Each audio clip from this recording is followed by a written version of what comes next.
कहानी की शुरुआत में हम जूलिया और ऑस्कर नाम के दो साइंटिस्टों को बर्फ से भरे हुए एक इलाके में कुछ एक्सपेरिमेंट करते हुए देखते हैं, जिसके लिए उन्हें बर्फीले पानी में बम डालकर कुछ धमाके करने पड़े। तभी उन्हें हेडक्वार्टर्स से कॉल आया। उन्हें चेतावनी दी गई कि उनकी लोकेशन पर बहुत ही खतरनाक तूफान आने वाला है, इसलिए जल्द से जल्द जूलिया और ऑस्कर को वहाँ से निकलना होगा। उनके नजदीक घूम रही एक रशियन सबमरीन ने कुछ अजीब और तेज आवाज महसूस की, जो उन्हें भी खास समझ नहीं आई। सबसे हैरानी की बात ये थी कि समुद्र की लहरें नीचे से ऊपर की तरफ उठ रही थी। जूलिया के स्कैनर्स अजीब तरीके से काम करने लगे और उनके कैंप के आसपास की बर्फ भी तेजी से टूटने लगी। जूलिया जाने से पहले अपने रिसर्च पेपर्स उठाना चाहती थी, मगर तूफान उनके बहुत ज्यादा करीब पहुंच चुका था। तो ऑस्कर उसे खींचता हुआ स्नोमोबाइल तक ले गया। तभी सबमरीन के कैप्टन ने पता लगाया कि आवाज किसी जिंदा चीज की है और वो लोग तुरंत उससे बचने की कोशिश करने लगे। लेकिन अचानक सबमरीन से पानी के अंदर ही एक बहुत बड़ी चीज टकरा गई। ऊपर ऑस्कर और जूलिया बर्फ टूटने के कारण जल्दी से भागने की कोशिश कर रहे थे, लेकिन बदकिस्मती से आगे भी बर्फ टूटने लगी। उनकी स्नोमोबाइल जो वहाँ से निकलने का एकमात्र सहारा थी, जलकर राख हो गई और पानी में डूब गई। जल्द ही धमाकों ने उनके कैंप को भी उजाड़ कर रख दिया और बचे हुए साइंटिस्ट धीरे धीरे डूबकर मरने लगे। उधर सबमरीन को भी लगातार नुकसान पहुंच रहा था और लोग बड़ी मुश्किल से अपनी सीट्स पर बैठे थे, क्योंकि सब कुछ जोर जोर से हिल रहा था। थोड़ी कोशिश करने के बाद वो फायर करने में कामयाब हो गए और उससे निकली रोशनी ने पानी में कुछ बड़े बड़े टेंटिकल्स दिखाए। तभी एक आदमी शीशे की स्क्रीन से टकराकर दूर जा गिरा और चोट की वजह से बेहोश हो गया। इससे पहले कि सबमरीन पूरी तरह डूब जाए, एक ऑफिसर ने इमरजेंसी मैसेज दबा दिया और रशियन नेवी के हेडक्वार्टर्स में सबमरीन के गायब होने की खबर पहुंच गई, क्योंकि उस सबमरीन में बहुत जरूरी हथियार थे। इसीलिए वो या तो उसे बचाने और अगर बचा नहीं सकते तो उड़ाने के लिए रेस्क्यू टीम भेजते हैं। इस मिशन को विक्टर लीड करेगा, जो पानी में फंसी हुई सबमरीन के कैप्टन का भाई है। उनका परिवार परेशान था कि कहीं विक्टर भी वहाँ गायब ना हो जाए। उसकी माँ को बहुत ज्यादा टेंशन हो रही थी, इसीलिए उन्होंने विक्टर को एक घड़ी दी, जो कि विक्टर के पिता की थी, जो अब इस दुनिया में नहीं है। उन्होंने कहा कि ये तुम्हारी रक्षा करेगी, वो जहाँ भी होंगे तुम्हारा ध्यान रखेंगे। उस रात विक्टर डॉक्स पर पहुंचा तो उसे पता चला कि उसके पिता के पुराने दोस्त एडमिरल ओलशेंस्की भी मिशन पर जा रहे हैं। अब उसे चिंता होने लगी कि मिस्टर ओलशेंस्की इस काम के लिए कुछ ज्यादा ही बूढ़े नहीं हो चुके हैं। ये बुढ़ा मरेगा, नाम मेरा हो जाएगा। जैसे ही विक्टर सबमरीन में चढ़ा, तभी क्रू मेंबर्स कंप्लेन करने लगे कि उन्हें छुट्टी से जल्दी वापस बुला लिया गया। दूसरी ओर जूलिया और ऑस्कर उस बर्फीले तूफान में भटक रहे थे। फोन से सिग्नल पकड़ने की कोशिश में जूलिया का ध्यान भटक गया और वो एक गहरी खाई में गिरने ही वाली थी कि तभी ऑस्कर ने उसे ऐन वक्त पर पकड़ लिया। उसी वक्त जूलिया के फोन में एक ऑयल रिग का सिग्नल मिला और सिग्नल मिलते ही उसने कॉल मिला दी, लेकिन उस बर्फीले तूफान की वजह से बहुत ज्यादा शोर था और रिग के लोग उसकी बात नहीं समझ पाए। थोड़ी देर बाद सिग्नल चला गया और कॉल कट गई। ऑस्कर अब बहुत फ्रस्ट्रेट हो चुका था। उसने एक फ्लेयर गन आसमान की तरफ चलाई और थकान के मारे जमीन पर बैठ गया। अगली सुबह सबमरीन दूसरी सबमरीन के गायब होने वाली जगह पर पहुंची। बहुत तैयारी के बाद वो लोग पानी में उतरे। जहाज के क्रू ने नोटिस किया कि ओलशेंस्की विक्टर को एक प्राइवेट रूम में ले गया था, जहाँ कुछ सीनियर ऑफिसर्स मौजूद थे और उन्हें एक रिपोर्ट पढ़ने के लिए दी गई, जिसे पढ़कर सब लोग बहुत ज्यादा परेशान हो गए। जल्दी ही पुरानी सबमरीन के गायब होने को लेकर अफवाहें फैलने लगी। वहीं दूसरी तरफ जूलिया और ऑस्कर को एक बुई बर्फ में फंसा हुआ मिला। बुई दरअसल एक ऐसा डिवाइस है जो पानी में तैरते हुए आसपास के जहाजों को सिग्नल भेजता है। तब उनके मन में उम्मीद जाग गई कि कोई तो उन्हें ढूंढने जरूर आएगा। इसके बाद वो इधर उधर भटकना बंद करके वहीं रुक गए। जब सबमरीन को बुई का सिग्नल मिला तो दोनों तुरंत उसी दिशा में बढ़ने लगे। अचानक से बहुत सारी वेल्स सबमरीन के चारों तरफ मंडराने लगी, मगर क्रू मेंबर्स भी बिना उन्हें चोट पहुंचाए नीचे जाने की कोशिश करने लगे। एक वेल गलती से स्क्रू हेड से टकरा गई। तभी ओलशेंकी ने क्रू को सोनार चालू करने को कहा, जबकि विक्टर इस बात से सहमत नहीं था। जब सोनार को एक्टिवेट किया गया तो वेल्स थोड़ी दूर चली गई, लेकिन पलक झपकते ही वापस पास आ गई। क्रू को कुछ भी समझ नहीं आ रहा था कि आखिर ये क्या हो रहा है। पर तभी अचानक से सभी वेल मछलियां वहां से चली गई। पता चला कि उस एरिया में एक लो फ्रीक्वेंसी की आवाज आ रही है और अचानक ही समुद्र का निचला हिस्सा ऊपर उठ रहा है। तभी अचानक अंधेरे में एक बड़ा सा टेंटिकल हिलने लगा और सिर्फ अपने एक ही वार से उसने वेल को मार डाला। सबमरीन के क्रू को तो ये आवाज सुनाई नहीं दे रही थी। तभी उनका रेडार सिग्नल देने लगा कि एक बहुत बड़ा जीव उनकी सबमरीन से टकराने वाला है। ओलशेंस्की को लगा कि शायद किसी दुश्मन का जहाज आ रहा है, इसीलिए उसने क्रू मेंबर्स को फायर करने का ऑर्डर दिया। लेकिन विक्टर को ये ऑर्डर सही नहीं लगा, इसीलिए उसने क्रू को जल्दी से छुप जाने को कहा। सबमरीन बर्फ की दीवार में क्रैक के अंदर चली गई। जब भी सबमरीन बर्फ से टकराती तो हिलने लगती और रेडार की आवाज भी और तेज होती जा रही थी, जिससे हेडफोन्स लगाए हुए लोगों के कान दर्द करने लगते हैं। जैसे ही वो अजीब दुश्मन उनका पीछा करता है, क्रू को सबमरीन रोकनी पड़ी, क्योंकि एक दीवार ने उनका रास्ता रोक लिया था। खुशी की बात ये थी कि उनका पीछा करने वाला वो अनजान दुश्मन तब तक जा चुका था। जब क्रू सबमरीन के डैमेज का अंदाजा लगा रही थी तो ओलशेंस्की विक्टर को डांटता है कि उसने बिना सोचे समझे रिस्क लिया। अब उनके पास कोई ऑप्शन नहीं बचा, तो अब उन्हें सबमरीन को ठीक करने के लिए पानी के ऊपर आना होगा। वहीं जूलिया और ऑस्कर कुछ पत्थरों के पास चिपक कर गर्मी लेने की कोशिश कर रहे थे। अचानक बर्फ टूटने की आवाज सुनाई दी और सबमरीन पानी से बाहर निकल आई। सबमरीन में से लोग तुरंत बचे हुए लोगों को देखकर उनसे मिलने के लिए आए। ये पता होने के बावजूद भी कि ये लोग उस सबमरीन के तो नहीं हैं जिसके ऊपर हमला हुआ था। क्रू मेंबर्स ने उनकी बात ध्यान से सुनी। विक्टर ने बुई को चेक किया और फिर ओल्शेंस्की से बात करने गया। ओल्शेंस्की का कहना था कि इन दोनों को थोड़ा खाना देकर यहीं छोड़ दो, क्योंकि हो सकता है कि ये दूसरे देश के जासूस हों। लेकिन विक्टर ने उन पर थोड़ी दया करते हुए उन्हें सबमरीन में बैठा लिया। मरम्मत का काम पूरा होते ही सबमरीन फिर से पानी में चली गई और उन्होंने बुए के पास सर्च करना शुरू किया। मेडिकल चेकअप के बाद जूलिया और ऑस्कर को खाना दिया गया। फिर विक्टर ने उन्हें मैप दिखाकर उनके कैंप की लोकेशन पूछी और साथ ही ये भी पूछा कि क्या उन्होंने कुछ अजीब देखा है। जूलिया बताती है कि उन्होंने वहाँ बड़े बड़े धमाके देखे थे। विक्टर को लगा कि शायद यही उसके भाई की सबमरीन के डूबने की वजह है। सारा क्रू आगे की योजना के बारे में बात करने लगा, लेकिन ओल्शेंस्की ने कहा कि हमें वापस चलना चाहिए, क्योंकि थोड़ी देर पहले रडार में जो भी चीज थी वो खतरा वापस आ सकता है। अगर हम पर फिर से अटैक हुआ तो इमरजेंसी सिग्नल भेजना तक मुश्किल होगा।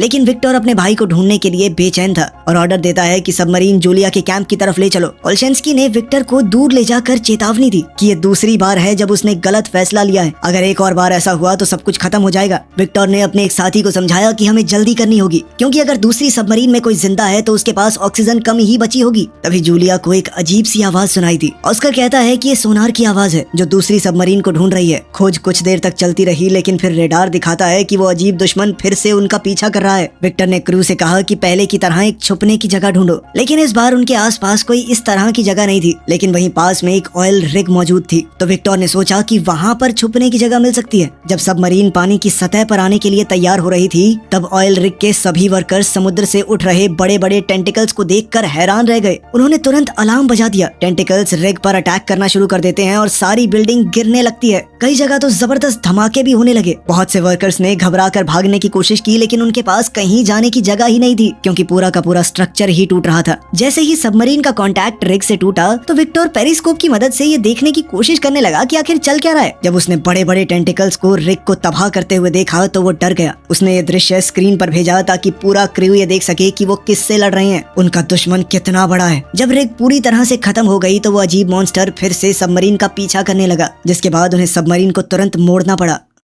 ओल्शेंस्की सोचने लगा कि विक्टर का क्रू को वो बड़ा सा मॉन्स्टर दिखाना उसकी तीसरी गलती थी और उसने सीधे तौर पर कहा कि अब से लीडरशिप मैं संभालूंगा। उसने जल्दी से कहा कि 2 टॉर्पीडो इसके ऊपर दाग दो और वो सीधा टारगेट को जाकर लगे। इस पर ओल्शेंस्की ने कहा कि ऐसे किया जाता है काम, लेकिन उसका चेहरा मरे हुए फूल की तरह मुरझा गया जब एक ऑफिसर कहता है कि दुश्मन अब भी जिंदा है और अब और गुस्से में आगे बढ़ रहा है और टॉर्पीडोज छोड़े जाते हैं। एक और धमाका होता है, मेन टारगेट को फिर से लगता है, लेकिन ये भी उस बड़े से मॉन्स्टर को मारने के लिए काफी नहीं था। मॉन्स्टर सबमरीन का पीछा करता रहता है और ओल्शेंस्की डर के मारे कुछ नहीं कर पाता। तब विक्टर ने फिर से कमान संभाली और क्रू से कहा कि जितना हो सके सबमरीन को तेज भगाओ। वो लोग उस मॉन्स्टर के ज्यादातर अटैक्स से बच गए, लेकिन एक टेंटिकल सबमरीन को लगा जिससे सबमरीन को थोड़ा नुकसान तो पहुंचा। वहाँ पर काम कर रहे लोगों को भी बहुत चोट आई। विक्टर का भी सर टकरा गया और उसे चक्कर आने लगे। कुछ कंप्यूटर्स में शॉर्ट सर्किट हो जाते हैं और एक कंप्यूटर तो एक आदमी के ऊपर गिर गया। सबमरीन डूबने लगती है और वो मॉन्स्टर इस मौके का फायदा उठाकर एक और जोर का हमला करता है। अचानक से मिसाइल वाले कंपार्टमेंट में धमाका हो गया। वहाँ पर बुरी तरह से आग लग गई, जिसके बाद जहाज के क्रू ने वहाँ पर वेंटिलेशन बंद करके एरिया को पूरी तरह सील कर दिया। 7 लोगों ने वहीं रुककर एक्सटिंग्विशर की मदद से आग को बुझाने की कोशिश की, लेकिन टेंटिकल के एक और जबरदस्त वार से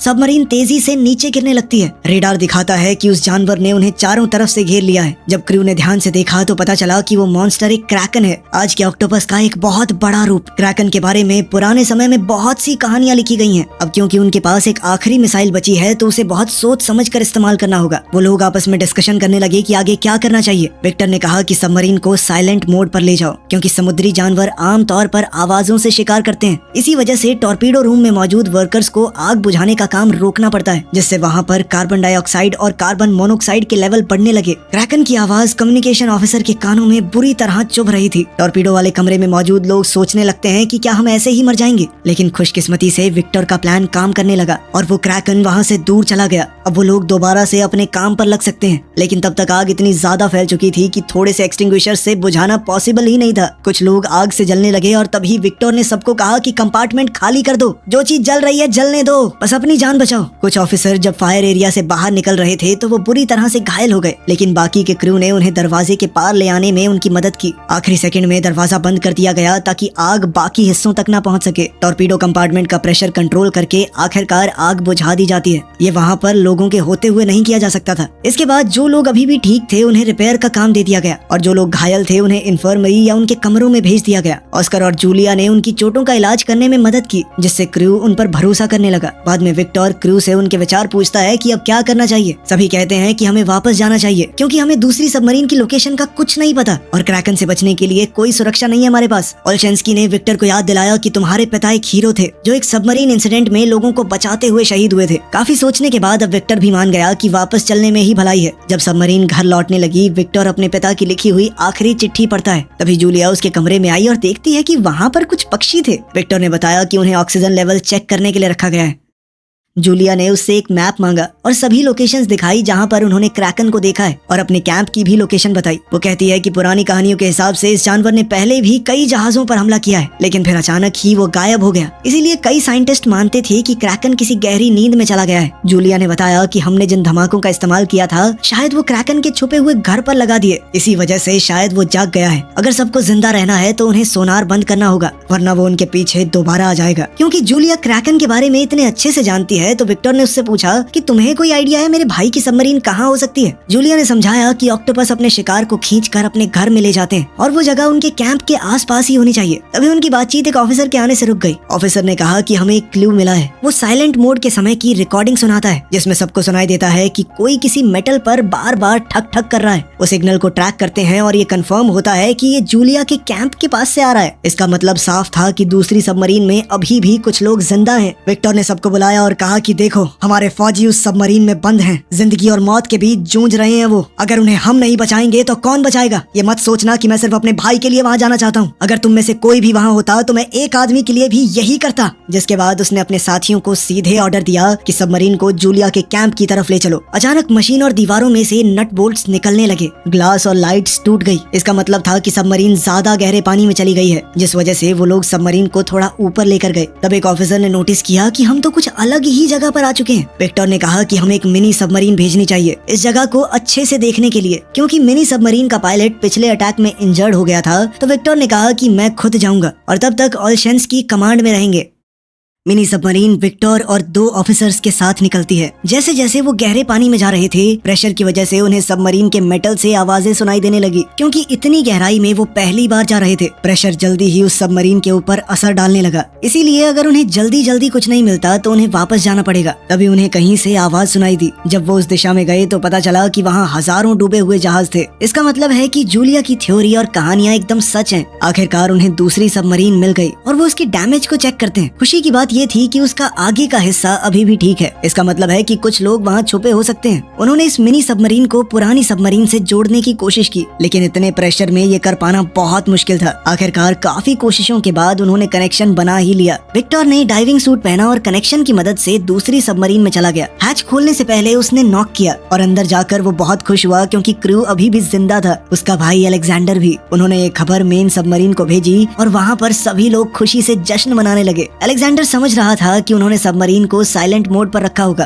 ताकि क्रैकन का ध्यान न जाए, और उसने बीच बीच में ही सिग्नल भेजा। विक्टर ने जितने ज्यादा लोग फिट हो सकते थे उतने मिनी सबमरीन में भेजे, लेकिन सबको बचाने के लिए 2 बारी लगेंगी। विक्टर ने फैसला लिया कि वो अपने भाई के साथ यहीं रुकेगा और एक मैकेनिक को आखिरी पायलट के साथ भेजा गया। उन्होंने सबमरीन के अगले हिस्से पर एक ट्रैकर लगा दिया ताकि उनकी लोकेशन खो न जाए, लेकिन फिर उन्हें याद आया कि क्रैकन भी तो इस सिग्नल को पकड़ सकता है, जिसके बाद उसे बंद कर दिया गया। जब मिनी सबमरीन ने वहाँ से टेक ऑफ किया तो पूरी सबमरीन एक बार के लिए हिल गई, लेकिन नीचे नहीं गिरे। जल्द ही वो लोग मेन सबमरीन तक पहुंच गए और बचाए गए लोगों का इलाज शुरू हो गया। सबमरीन को चला रहा पायलट दूसरी ट्रिप करने लायक नहीं था, तो जूलिया ने ऑस्कर को मदद करने को कहा। ऑस्कर पहले सबमरीन में काम कर चुका था तो वो मान भी गया। जब मिनी सबमरीन वहाँ से निकली तब ओलशेंस्की ने रेडार में देखा कि क्रैकन फिर से हिलना शुरू हो चुका है। दूसरी तरफ विक्टर और अलेक्जेंडर उन खतरनाक हथियारों को ढूंढने जाते हैं जो उनके सीनियर्स ने मांगे थे। उन्होंने डिस्ट्रॉयड एरिया में जाके तिजोरी से कोड निकाले, लेकिन जब उन्होंने कंप्यूटर में कोड डालने की कोशिश की तो सिस्टम ने काम नहीं किया। लेकिन विक्टर हार मानने को तैयार नहीं था और काफी सारे बटन दबाने के बाद कंप्यूटर ऑन हो गया। उन्होंने देखा कि हथियार अभी भी काम कर रहे हैं। उस हथियार में से निकलने वाले सिग्नल को मिनी सबमरीन ने पकड़ लिया और उस सिग्नल का पीछा करते हुए वहाँ पहुँच गए। लेकिन मेन सबमरीन में सब लोग डर चुके थे क्योंकि क्रैकन उनके बहुत करीब आ चुका था। क्रू ने जल्दी से सबमरीन को समुद्र के निचले हिस्से में लैंड कर दिया और साइलेंट मोड में चले गए। क्रैकन ने एक बड़ा पत्थर सबमरीन पर फेंका, जिस वजह से सबमरीन को चोट लगी और पानी एक कंपार्टमेंट में घुसना शुरू हो गया और क्रू इस डाउट में पड़ गया कि वो साइलेंट मोड कितनी देर तक रख पाएंगे।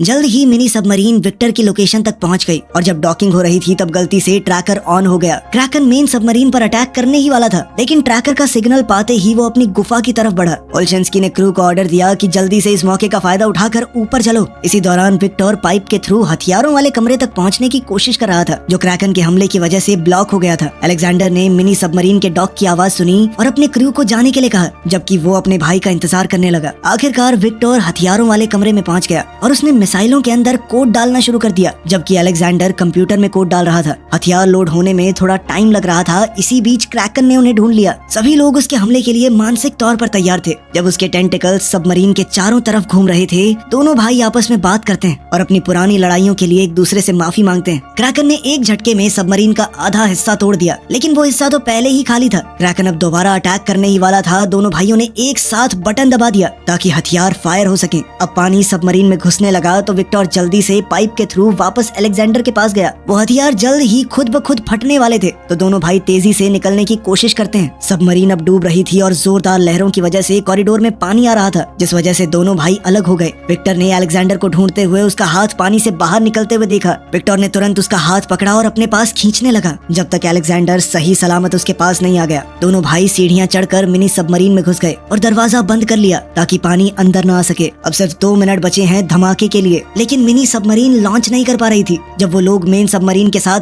जुड़े जुड़े नीचे गिरने लगे तो विक्टर को इमरजेंसी लीवर याद आया। उसे खींचते ही मिनी सबमरीन आखिरकार डिस्कनेक्ट हो गई। फिर वो तेजी से निकलते हैं और हथियारों के फटते ही जो शॉक वेव निकली, उन्होंने मिनी सबमरीन को समुद्र में घुमा दिया। ऊपर मेन सबमरीन में सब लोग बस उनके सही सलामत ऊपर आने का इंतजार कर रहे थे। कुछ देर बाद सब लोगों के हौसले टूट ही रहे थे कि तभी पानी में कुछ बबल्स दिखने लगे। वो मिनी सबमरीन ही थी जो आखिरकार ऊपर आ चुकी